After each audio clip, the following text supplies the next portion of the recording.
यही तो बना था ना। चलिए यहाँ तक तो कल का पाठ था, आगे चला जाए ना। द्वित्व की विवक्षा, अब कौन आया? हाँ, स्वरूपाणाम एक से सभी। दो की विवक्षा होगी राम की जी, तो राम और राम लाएंगे, राम राम। और द्वित्व संख्या की विवक्षा होगी तो द्विवचन बोला था कोई की करना, कौन बोला था? तो उससे औ लाएंगे, औ लाए। ओ क्यों नहीं लाए? भ्याम क्यों नहीं लाए? तो अभी लाए थे प्रातिपदिकार्थ लिंग से, अभी प्रथमा का चल रहा है ना। वो बोला था कि प्रथमा करना, प्रातिपदिकार्थ में हमको सु और जस आया, तीनों आया, लेकिन आया था ये द्वे कयोर द्विवचन के वचन है कि द्वित्व की विवक्षा हो तो दो वचन जिसका नाम है ना वो लाना, तो द्विवचन इसका नाम है तो ये लाएंगे। तो राम राम औ लाएंगे ना। ऐसे भी कोई विग्रह करता है, कोई रामश्च रामश्च करता है, लेकिन ये द्वंद्व का अपवाद होता है। एक शेष जो होता है ना, ये द्वंद्व समास का अपवाद होता है, क्योंकि यहाँ द्वंद्व समास भी प्राप्त है। जैसे बोलते हैं ना हरि कृष्णौ, हरिश्च कृष्णश्च, हरि कृष्णौ बना देते हैं ना, तो वैसे ही ये रामश्च रामश्च भी विग्रह करते हैं, लेकिन सामान्य रूप से राम राम किया विग्रह ही है।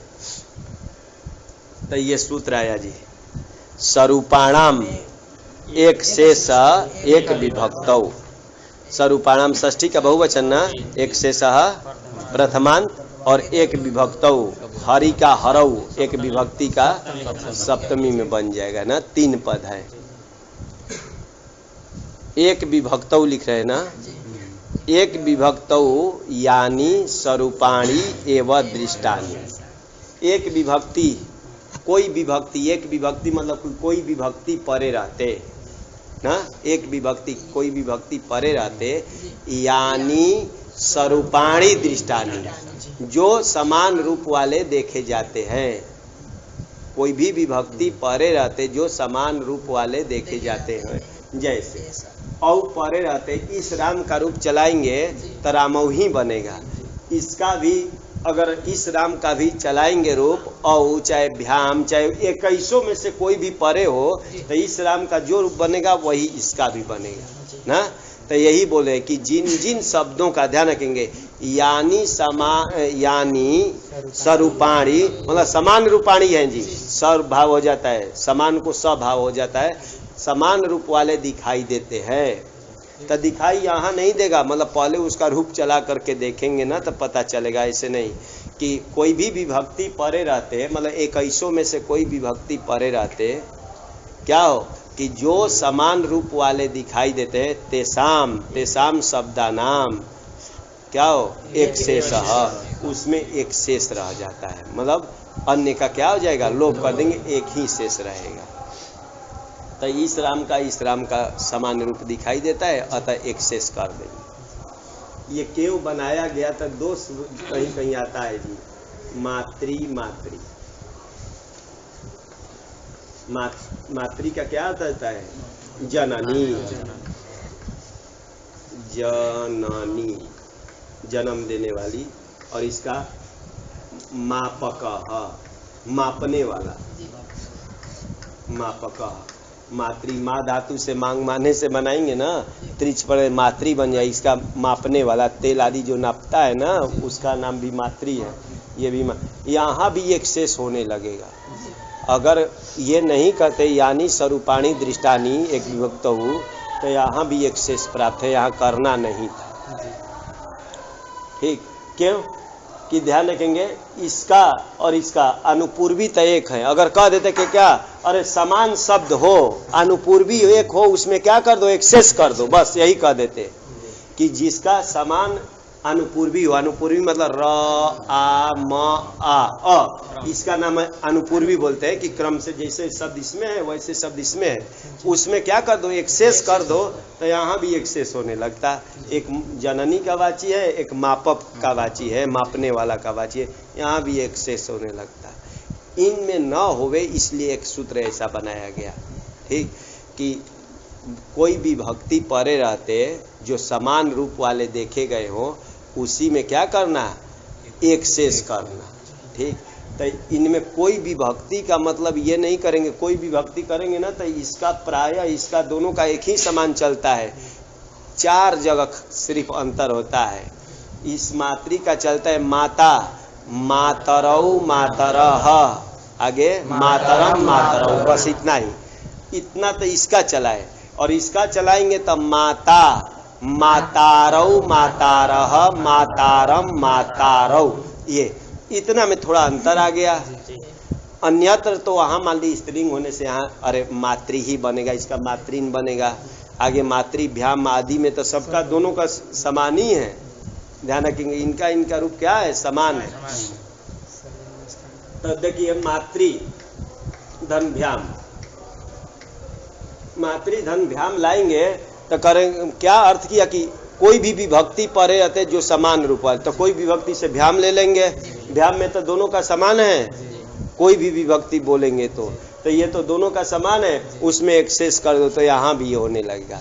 तो इसका अर्थ उलट दिया गया है कि उलट देंगे अर्थ। तो क्या अर्थ किया गया है कि एकस्याम अपि विभक्तौ परतः विरूपाणि यानी न दृष्टानि, कि किसी भी विभक्ति में जो विरूप न दिखाई दे उसमें एक शेष करना। इसका थोड़ा सा अर्थ बदल दिया गया, नहीं तो ये कहते ना कि देखिए कह रहे थे कि कोई विभक्ति परे रहते समान रूप वाला दिखाई दे उसको क्या करना, एक समान रूप वाला मतलब ये नहीं कि विभक्ति परे रहते तो रामऊ आदि बनाना है, न कि ये अनुपूर्व, ये विभक्ति में थोड़े होता है, ध्यान रखेंगे। तो ऐसा अर्थ करेंगे तो कोई विभक्ति से भ्याम ले लिए, भीष ले लिए, तो मातृ इस मातृ का और इस मातृ का समान ही रूप दिखाई देता है, तो एक शेष होना चाहिए। लेकिन कहे कि नहीं, एकस्याम अपि विभक्तौ परतः, कोई भी विभक्ति परे रहते जो विरूप नहीं दिखाई दे उसमें क्या होता है, एक शेष होता है। ये इसका अर्थ है, वास्तविक अर्थ ये किया गया है टीका में। ठीक, तब हिंदी में अब अर्थ करेंगे कि कोई भी विभक्ति परे रहते जो क्या हो, अरे विरूप ना दिखाई दे, मतलब समान ही रूप वाले 21 में दिखाई दे उसमें एक शेष करना।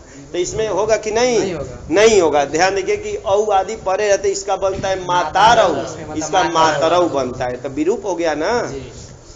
ये वास्तविक अर्थ हो गया कि एकस्याम अपि विभक्तौ परतः विरूपाणि न दृष्टानि तेषाम एव एक शेष, ये अर्थ है उसका। हिंदी में तो याद रखेंगे ही कि कोई भी विभक्ति परे रहते मतलब किसी भी विभक्ति में विरूप न दिखाई दे उसी में एक शेष होगा। तो इसमें एक शेष हो जाएगा ना कि, और इसमें नहीं होगा एक शेष, ध्यान रखेंगे। ये एकस्याम बोले थे ना, एकस्याम अपि विभक्तौ परतः, ये कहीं सिद्धांत आदि में मिलेगी पंक्ति, एकस्याम अपि विभक्तौ परतः विरूपाणि यानी न दृष्टानि तेषाम एक शेष इति अर्थः विवक्षितः, इति अर्थो विवक्षितः, यही अर्थ विवक्षित है। सिद्धांत कौमुदी में आएगा, बाल मनोरमा आदि में आता है। ठीक, तो ये आता है, इसका वास्तविक अर्थ नहीं करेंगे तो ऐसा दोष आता है। सरल है ना, करे कि किसी भी विभक्ति में विरूप नहीं दिखाई देना चाहिए, बस इतना तो एक लाइन तो याद रखना है, उसी में एक शेष करेंगे तो इसमें एक शेष कर देंगे। और यह शिष्यते सलुप्यमाना अर्था विधाई, जो एक शेष रह जाता है वो लुप्यमान के भी अर्थ को बोध कराता है, यही अर्थ होता है ना। नहीं तो अरे एक राम रह गया, रामौ गच्छतः बोलेंगे तो लगेगा कि एक ही राम है, एक ही राम जाता है, तो नहीं, वो नियम है कि हाँ क्या, यह शिष्यते जो शेष रहता है, स वह मतलब जो एक शेष रहता है वह लुप्यमाना अर्था विताई, लुप्यमाना अर्था एक में मिला देंगे, लुप्यमान के अर्थ को भी बोध कराता है। जो लोप हो गया है ना उसके भी अर्थ को बताता है। तो यहाँ तो एक शेष हो गया है, एक शेष रह गया है, लेकिन ये जो लोप हो गया है उसके भी अर्थ को बताएगा। मतलब क्या होगा, यहाँ 2 राम हैं और मिलाएंगे तो ऐसा लिख लेना वो पंक्ति ना कि यह शिष्यते सलुप्यमाना अर्था, हाँ लुप्यमाना अर्था कर लेना। देखा, यह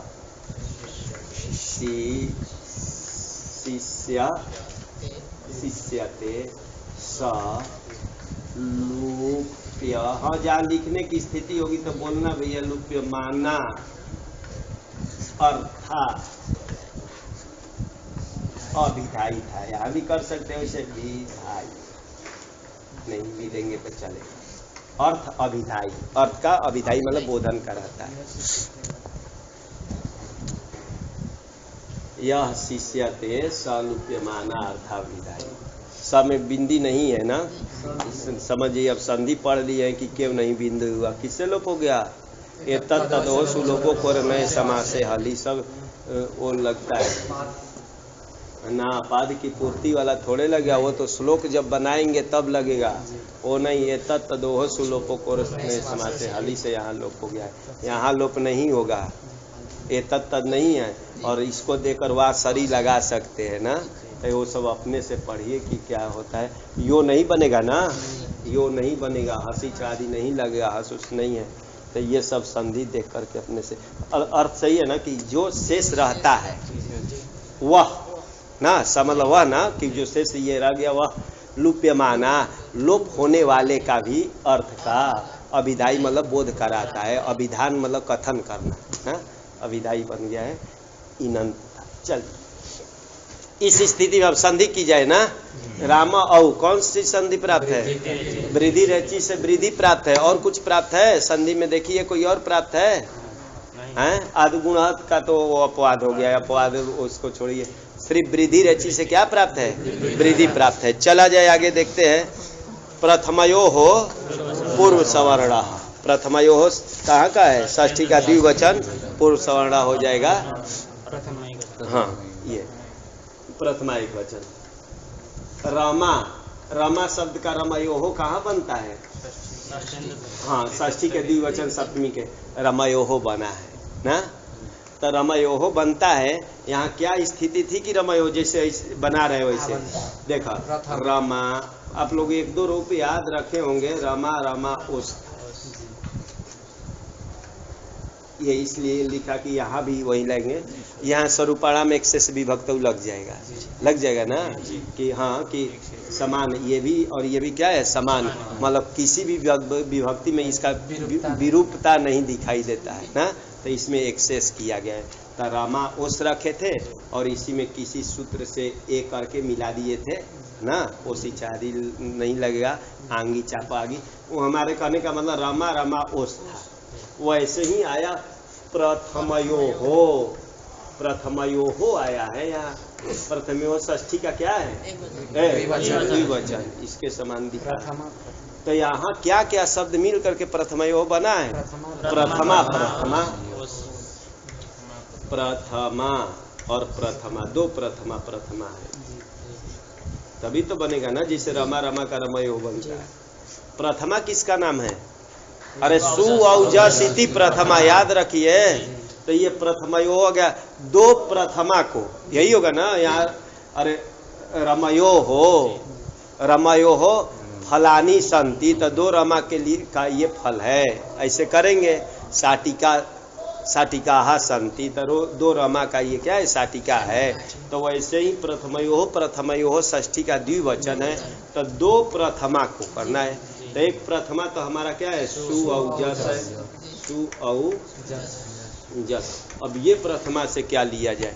तब करें कि जब इसको छोड़ देंगे तब जो नीचे बच गया उसी को प्रथम से करेंगे, ठीक। तो कहे कि ये करेंगे तब प्रथमा का भी बन जाएगा ये, लेकिन करें कि प्रथमा मत रखना, यहाँ प्रथम शब्द रखेंगे। देखिए प्रथमा का भी बन गया, तब भ्रम होगा कि प्रथमा से तो ये ले लिए, इसको प्रथमा से क्या लिया जाए? तो करें कि प्रथमा का भी ये बन जाएगा और प्रथमा शब्द का भी बनेगा।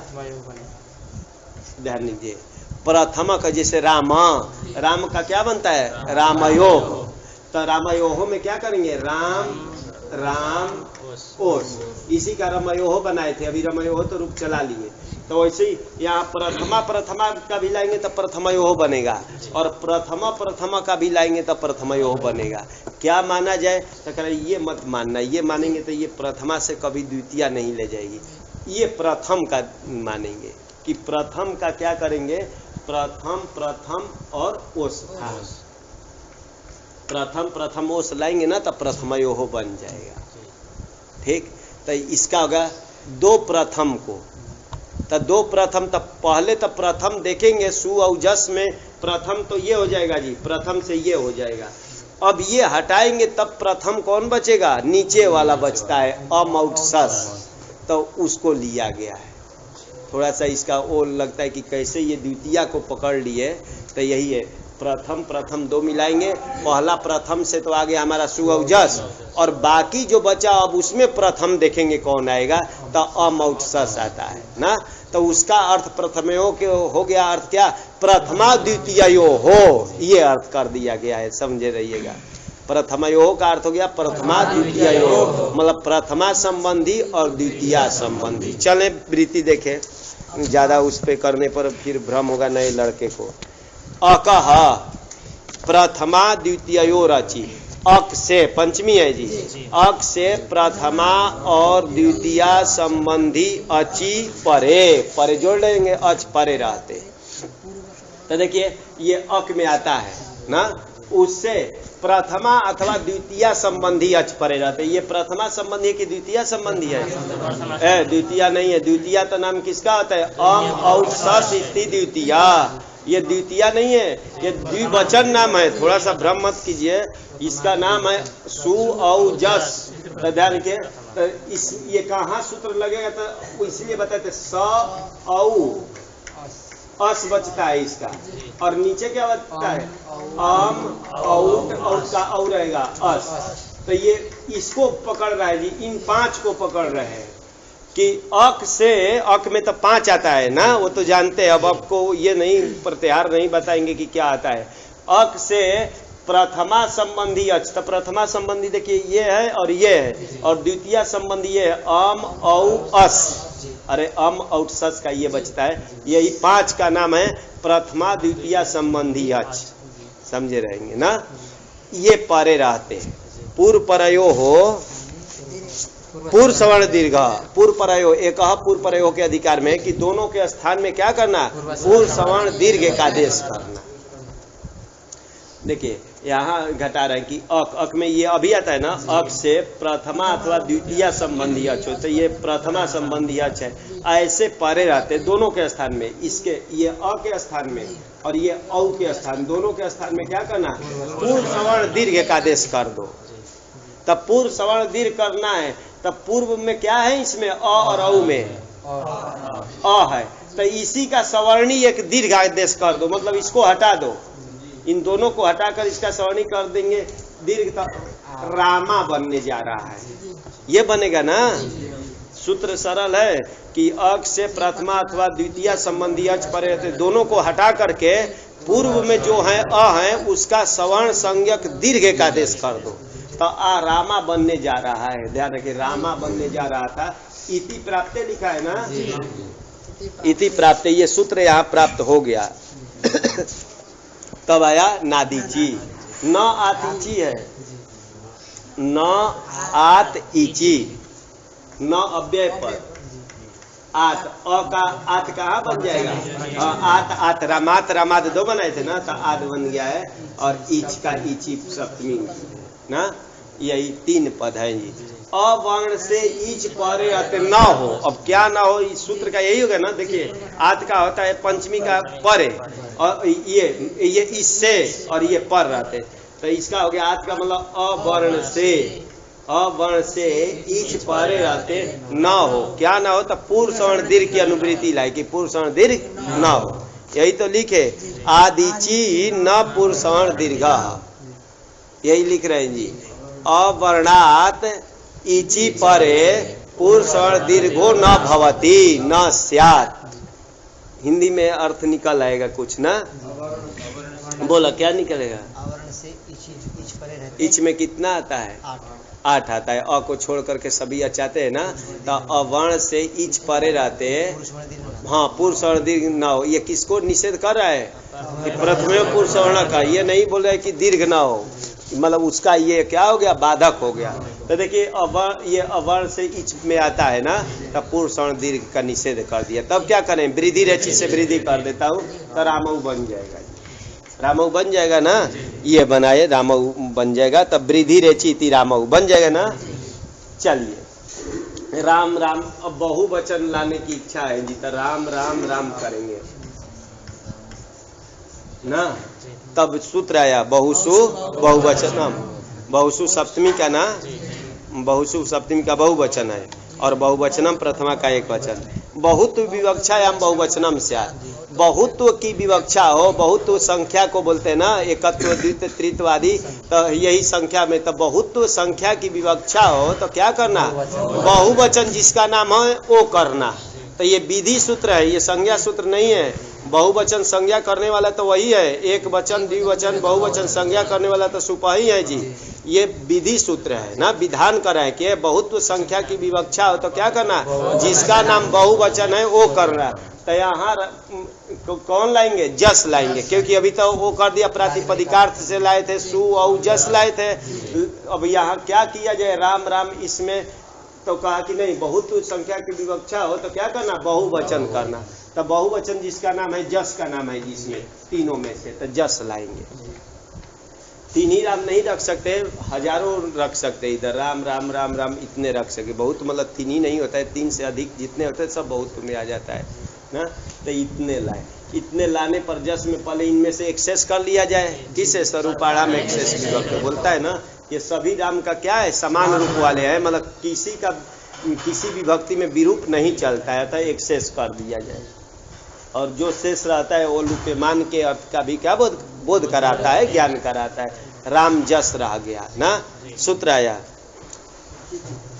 चूटू, शंभु शब्द का क्या बनता है, शंभु ये कहाँ बनता है, औ में, औ में बनता है ना। तो ध्यान रखेंगे, चू और टू था, चू टू शंभु की तरह था जी, तो चूटू का कहाँ बनेगा, औ लाएंगे ना, तो चूटू बन जाएगा, ऐसा हो जाता है शंभु की तरह। नहीं तो इसका शंभु चलता था ना, शंभु हो शंभु संभव। तो वैसे ये द्वितीय प्रथमा का द्विवचन, वैसे चूटू जो है प्रथमा का द्विवचन है, प्रथमा का द्विवचन। ध्यान रखेंगे, औ में बनता है, शब्द था चूटू, चूटू और लाए थे, तो प्रथमा का द्विवचन है ना। चू बराबर होता है चवर्ग और टू मतलब टवर्ग। देखे क्या लिख रहे हैं, प्रत्यादौ, प्रत्यादौ लिखे ना, प्रत्यय के आदि में जो चूटू ना, चवर्ग और टवर्ग, उसकी इतौ स्ता, इत संज्ञा ना।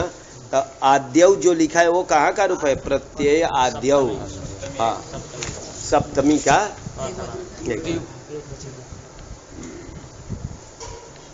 प्रत्यय, तो सब लिखना नहीं है, आद्य शब्द है, आद्य, प्रत्यय से आद्य इति प्रत्याद्य बनाएंगे। ध्यान रखेंगे, ये आदि शब्द नहीं है, आद्य है। आद्य किसको बोलते हैं, आदौ भव इति आद्य। ध्यान रखेंगे, तो ये आद्य मिलाया गया है जी। ध्यान रखेंगे, भ्रम हो जाता है, वहाँ की आदि भी रहता है ना, तब भी बन जाता है। प्रत्यय से आद्य इति प्रत्याद्य बना देंगे। अब कहाँ बनेगा, औ में बनेगा, तब प्रत्यादौ ईतौ में जोड़ना था। ध्यान रखेंगे कि प्रत्यय के आदि में होने वाला चू और टू, ये है जी, प्रत्यय दो है ना, चू टू दो है, तब प्रत्यय के आदि में होने वाला जो चू और टू, उसकी इतौस्ता, इत संज्ञकौस्ता। प्रत्यय के आदि में यदि च वर्ग हो, यदि ट वर्ग हो, उसकी इत संज्ञा हो। तो ये सूत्र संज्ञा सूत्र है ना।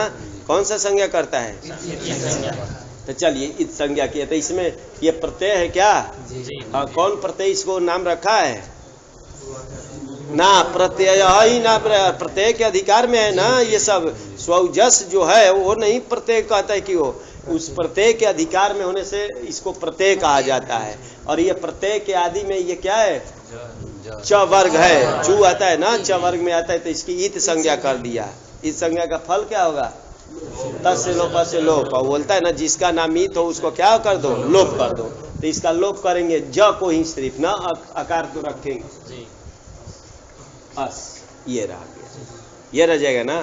सरल है जी। प्रत्यय के आदि में यदि च वर्ग हो और ट वर्ग हो, उसकी इत संज्ञा, इत संज्ञा का फल तस् लोप से लोप, तो ये हो गया। अब इसकी भी इत संज्ञा किसी से प्राप्त था, किससे, हलंत्यम। उपदेशे अंत्यम हलित स्यात्, यही बोला था ना उपदेश में। इसका नाम उपदेश भी है क्या? हाँ, क्योंकि आता है ना क्या प्रत्यय भी आता है ना, प्रत्यय आदेश प्रत्यय, तो प्रत्यय का भी नाम उपदेश होता है, वो याद रखेंगे। तो उपदेश में जो अंतिम में हल है इसकी इत संज्ञा, इसका भी इत संज्ञा नाम है। तस् लोप से लोप करेंगे ना, लोप प्राप्त है। लेकिन कोई सूत्र आ रहा है क्या? हाँ, पहले विभक्तिश्च देख लिया जाए। विभक्ति ही प्रथमा का एक वचन, च अव्यय पद, दो पद है ना, दो पद इसमें ना, दोनों, एक हो गया अव्यय पद, एक प्रथमा एक वचन। सुप तिंगौ विभक्ति संज्ञा, सुप और तिंग की विभक्ति संज्ञा, ये विभक्ति नाम रखेगी सुप की और तिंग की। सुप बराबर 21, तिंग बराबर 18, उसका नाम रख रहे क्या? विभक्ति संज्ञा। तो ध्यान देंगे, भवती, भवती और रामऊ बना लिए, इसकी विभक्ति नाम रखेगा कि नहीं? हाँ, क्योंकि ये तिंग है, ये सुप है। कहाँ है तिंग है? इसका तो नाम है तिंगंत। अरे तिंग थोड़े है, इसका नाम नहीं रखेगा, इसका नहीं रखेगा विभक्ति। सुप की मतलब बस 21 की, 21 जो है ना, इन सबको कहेगा क्या? विभक्ति तुम्हारा नाम। और तिंग बराबर ये केवल ये ती आएगा ना, तिप्त जी, उसको विभक्ति कहेगा ना कि तिगंत सुबंत की नहीं बोलता है। पद संज्ञा करने वाला वो तो बोलता है भाई कि सुबंत और तिगंत की क्या हो पद संज्ञा, ये सुबंत तिगंत की नहीं बोलता है। सुप जो हमारा 21 और तिंग जो 18, उसकी कर रहा है विभक्ति संज्ञा। तो इसमें विभक्ति संज्ञा किसकी होगी? इसकी होगी कि इसकी होगी? हाँ, तो ध्यान रखिएगा, भवती रामऊ आदि की कभी विभक्ति संज्ञा नहीं किया जाएगा, इसकी की जाएगी। अच्छा, ये बनाए थे रामः, बनाए थे रामः, यहाँ इसकी विभक्ति नाम रखेगा कि नहीं? हाँ, इसीलिए तो पहले आप लोग को बता रहा था भाई कि सु और जस इसी प्रथमा विभक्ति। अरे प्रथमा नाम रख दिए पूर्वाचार्यों ने और पाणिनि जी ने उसको विभक्ति कह दिए, इसलिए प्रथमा विभक्ति ऐसे बोल दिया जाता है ना। ध्यान रखेंगे, तो इन सब में भी हो जाएगी। यहाँ फल नहीं था विभक्ति का, यहाँ फल दिखाया जा रहा है ना कि तो इसका नाम हो गया विभक्ति। विभक्ति की रखने का फल क्या है भाई? यहाँ तब आया सूत्र, न विभक्तौ तुष्मा, न अव्यय पद, विभक्तौ सप्तमी, तुष्मा, तुष्मा का क्या? प्रथमा का बहुवचन, ऐसा था। तुष्म ये था, तुश्च सच्च, सच्च नहीं करेंगे, सहलंत था, और मश्च इति तुष्मा, हाँ जस का रूप है ना, जस का है, तब प्रथमा का ये बहुवचन जानेंगे। तो तू से तो जानते हैं क्या लिया जाएगा ना, वर्ग ना, और स से सकार लेना है, सकार, और म से क्या लेंगे? मकार, कार लगा दिया जाता है स्पष्टता के लिए। तो इतना है ना, तो न हो गया अव्यय पद, विभक्त सप्तमी, और तू समा तो जान नहीं गए प्रथमा। क्या लिख रहे हैं? विभक्ति स्थाहा, विभक्ति में स्थित रहने वाला। गृहस्थ, गृहस्थ बनाते हैं ना, गृहे तिष्ठति इति गृहस्थ, गृहस्थ देखिए थ लगा देते हैं, गृहस्थ। तो गृहे तिष्ठति, ये याद रखेंगे ना, तो थ जहाँ आता है ना, गृहे तिष्ठति, तिष्ठति इति गृहस्थ। गृह ना घर में जो रहता है उसको क्या कहते हैं? गृहस्थ। ठीक, तो हमको दिखाना था, इसलिए तब विभक्तिस्थ आया है। तो क्या उसका करेंगे? विभक्तौ तिष्ठति थी, विभक्तिस्थ बन जाएगा ना, विभक्ति में रहने वाला। अरे घर में जैसे रहने वाले कहते हैं वैसे ही इसका होगा विभक्ति में रहने वाला ना, विभक्तिस्था। हाँ, बहुवचन का है जी, कौन?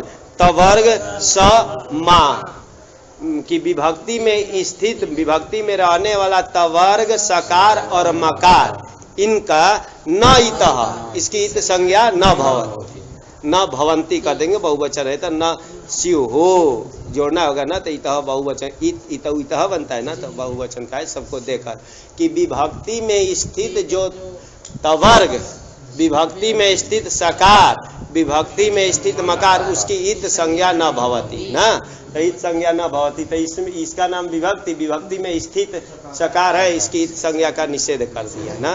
ये नहीं बोला है आगे हो कि बीच में हो चाहे मध्य में हो, ये नहीं बोला है, कहीं विभक्ति में रहना चाहिए, अरे आगे हो पीछे हो चाहे मध्य में हो, ये तो नहीं बोला है ना कि आदि में हो चाहे अंतिम में हो, ये नहीं बोला है, ध्यान रखें। बस विभक्ति में स्थित जो सकार हो मकार हो और तवर्ग उसकी इत संज्ञा नहीं, तो इसकी इत संज्ञा का निषेध कर दिया। नहीं तो इत संज्ञा किसी से प्राप्त है, किससे प्राप्त था?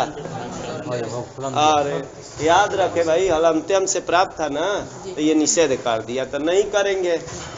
अब क्या लिख रहे हैं?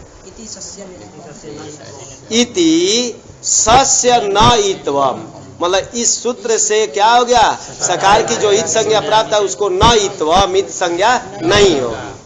तो रमाहा बना दिए, तब रमाहा अपने से बनाइए, क्या करेंगे? अका सवर्ण से दीर्घ कर देंगे, अका सवर्ण से दीर्घ करेंगे। लेकिन कहा कि नहीं, अका सवर्ण से दीर्घ मत करना, अका सवर्ण से दीर्घ करने जाएंगे ना तो उसका कोई एक अपवाद आ जाएगा अतो गुणे करके, इसलिए क्या लगेंगे, इसे करेंगे। अभी आया था प्रथमयो पूर्व सवर्ण से दीर्घ करेंगे। देखते हैं प्रथमयो पूर्व सवर्ण से दीर्घ के लिए क्या अर्थ है जी। प्रथमयो पूर्व सवर्ण दीर्घ का बताओ। तो देखो अक से, ये अक है ना, अक से प्रथमा अथवा द्वितीय संबंधी अच, तो ये पर में है ना, ये तो देखिए ये हो गया अक में इधर का अ और इधर प्रथमा द्वितीय संबंधी अच कर रहा है, ये सकार को नहीं छू रहा है जी। ये ऐसा होने पर दोनों के स्थान में क्या कर देना, पूर्व सवर्ण दीर्घ का आदेश, तो इसको हटा देंगे। पूर्व में यह उसका सवर्णी एक दीर्घ आदेश कर दो, तो इसका सवर्णी दीर्घ तो हमारा यू तो नहीं होगा, आ ही होगा, तो ये आ कर देंगे, तो दोनों को हटा करके आ बैठा देंगे। रामास बन गया और सकार को ऋतु विसर्गौ, अब शॉर्ट में यही बोलेंगे, ऋतु कर लेना, सजु से रू करेंगे।